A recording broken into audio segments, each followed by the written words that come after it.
Hoy Mare, totoo ba yung chismis na aswang ka daw? Anong aswang? Hindi naman ako aswang ah. Hahaha, charot lang Mare, hindi ka naman mabiro. Pero alam mo Mare, may pinatay sa room 88. Ha? Talaga ba? Nakakatakot naman. Pero narinig ko, ikaw daw yung umatake sa babae sa room 88. Mari, huwag mo nga akong mintangan. Aba, ano ang ginagawa mo ngayon sa ganitong oras? Siguro magpapalit anyo ka no? Bakit? Gusto mo bang kainin kita? Hayop ka, wag mo kong takutin. Isusumbong kita para palayasin ka na sa lugar na to. Sige, bago mo ako isumbong, papatayin mo na kita. Kala mo matatakot mo ko sa mga ganyan? Sige, subukan mo. Sa oras na malaman nila, kakainin ko lahat ng pamilya mo.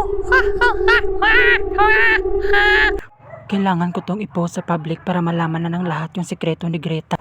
Humanda ka sa aking babae ka. Kala mo matatakot mo ko. Ha.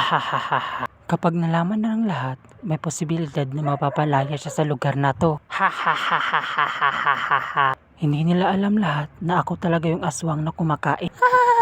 Naisahan ko talaga si Alice. Akala niya tuloy aswang ako pero hindi yan totoo. At kitang-kita ko sa kanyang mga mata kung gaano siya katakot. Hala, ano to? Anong ginawa ni Alice sa akin?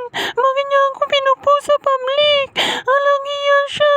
Alice, totoo bang nakita ko? Aswang ba talaga si Greta? Oo, kung hindi ako nakatakbo, siguro patay na ako ngayon. Kailangan natin siyang patayin kasi kung hindi, marami pa siyang mapapatay na tao. Tama ka, may naisip akong paraan. May kilala akong albularyo, Alice, at makakatulong sa atin. Sa wakas, makakuha din tayo ng hustisya, Alice, sa lahat ng kanyang pinatay. Ba't mo ko tinawag? Anong kailangan mo sa akin?